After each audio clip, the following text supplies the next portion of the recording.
Enquanto Apolo estava em Corinto, Paulo, atravessando as regiões altas, chegou a Éfeso.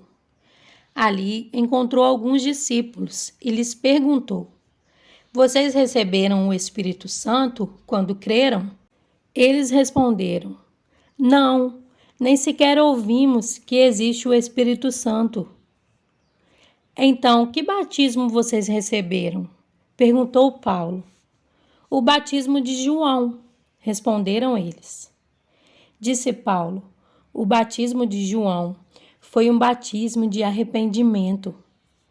Ele dizia ao povo que cresce naquele que viria depois dele, isto é, em Jesus. Ouvindo isso, eles foram batizados no nome do Senhor Jesus. Quando Paulo lhes impôs as mãos, veio sobre eles o Espírito Santo e começaram a falar em línguas e a profetizar. Eram ao todo uns 12 homens. Paulo entrou na sinagoga e ali falou com liberdade durante 3 meses, argumentando convincentemente acerca do reino de Deus. Mas alguns deles se endureceram e se recusaram a crer e começaram a falar mal do caminho diante da multidão. Paulo, então, afastou-se deles. Tomando consigo os discípulos, passou a ensinar diariamente na escola de Tirano. Isso continuou por 2 anos, de forma que todos os judeus e os gregos que viviam na província da Ásia ouviram a palavra do Senhor.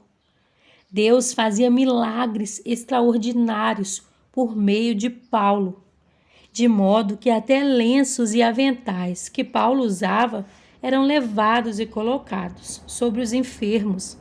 Estes eram curados de suas doenças e os espíritos malignos saíam deles.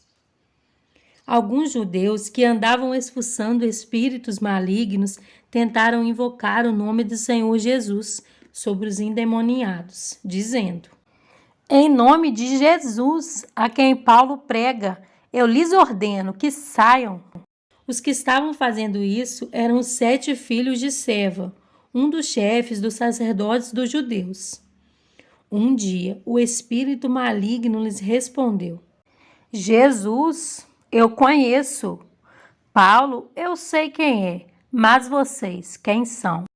Então, o endemoniado saltou sobre eles e os dominou, espancando-os com tamanha violência que eles fugiram da casa, nus e feridos. Quando isso se tornou conhecido de todos os judeus e os gregos que viviam em Éfeso, todos eles foram tomados de temor, e o nome do Senhor Jesus era engrandecido. Muitos dos que creram vinham e confessavam e declaravam abertamente suas más obras. Grande número dos que tinham praticado ocultismo reuniram seus livros e os queimaram publicamente. Calculado o valor total, este chegou a 50.000 dracmas. Dessa maneira, a palavra do Senhor muito se difundia e se fortalecia. Depois dessas coisas, Paulo decidiu no Espírito ir a Jerusalém, passando pela Macedônia e pela Acaia. Ele dizia: Depois de haver estado ali, é necessário também que eu vá visitar Roma. Então enviou à Macedônia 2 dos seus auxiliares, Timóteo e Erasto, e permaneceu mais um pouco na província da Ásia. Naquele tempo, houve um grande tumulto por causa do caminho. Um ourives chamado Demétrio, que fazia miniaturas de prata do templo de Ártemis e que dava muito lucro aos artífices, reuniu-os juntamente com os trabalhadores dessa profissão e disse: Senhores, vocês sabem que temos uma boa fonte de lucro nesta atividade e estão vendo e ouvindo como este indivíduo, Paulo, está convencendo e desviando grande número de pessoas aqui em Éfeso e em quase toda a província da Ásia. Diz ele que deuses feitos por mãos humanas não são deuses. Não somente há o perigo de nossa profissão perder sua reputação, mas também de o templo da grande deusa Ártemis cair em descréditos e de a própria deusa, adorada em toda a província da Ásia e em todo o mundo, ser destituída de sua majestade divina. Ao ouvirem isso, eles ficaram furiosos e começaram a gritar: "Grande é a Ártemis dos Efésios!" Em pouco tempo, a cidade toda estava em tumulto. O povo foi às pressas para o teatro, arrastando os companheiros de viagem de Paulo, os macedônios, Gaio e Aristarco. Paulo queria apresentar-se à multidão, mas os discípulos não o permitiram.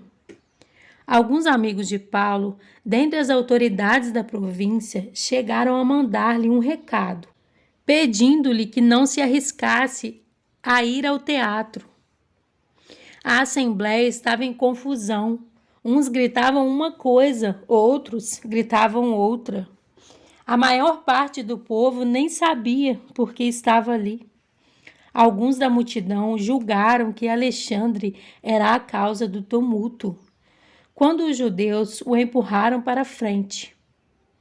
Ele fez sinal pedindo silêncio com a intenção de fazer sua defesa diante do povo. Mas quando ficaram sabendo que ele era judeu, todos gritaram a uma só voz durante cerca de 2 horas: "Grande é a Ártemis dos Efésios!" O escrivão da cidade acalmou a multidão e disse: "Efésios, quem não sabe que a cidade de Éfeso é a guardiã do templo da grande Ártemis e da sua imagem que caiu do céu? Portanto, visto que estes fatos são inegáveis, acalme-se e não façam nada precipitadamente. Vocês trouxeram esses homens aqui, embora eles não tenham roubado templos, nem blasfemado contra a nossa deusa. Se Demétrio e seus companheiros de profissão têm alguma queixa contra alguém, os tribunais estão abertos e há procônsules, eles que apresentem suas queixas ali. Se há mais alguma coisa que vocês desejam apresentar, isso será decidido em assembleia, conforme a lei. Da maneira como está, corremos o perigo de sermos acusados de perturbar a ordem pública por causa dos acontecimentos de hoje. Nesse caso, não seríamos capazes de justificar este tumulto, visto que não há razão para tal. E tendo dito isso, encerrou a assembleia. Em João 14, 21 a 26, diz: "Quem tem os meus mandamentos e lhes obedece, esse é o que me ama. Aquele que me ama será amado por meu Pai, e eu também o amarei e me revelarei a ele."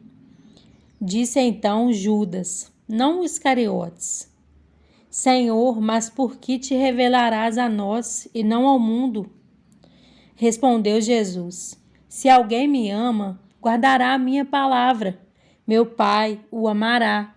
Nós viveremos a ele e faremos nele morada. Aquele que não me ama não guarda as minhas palavras.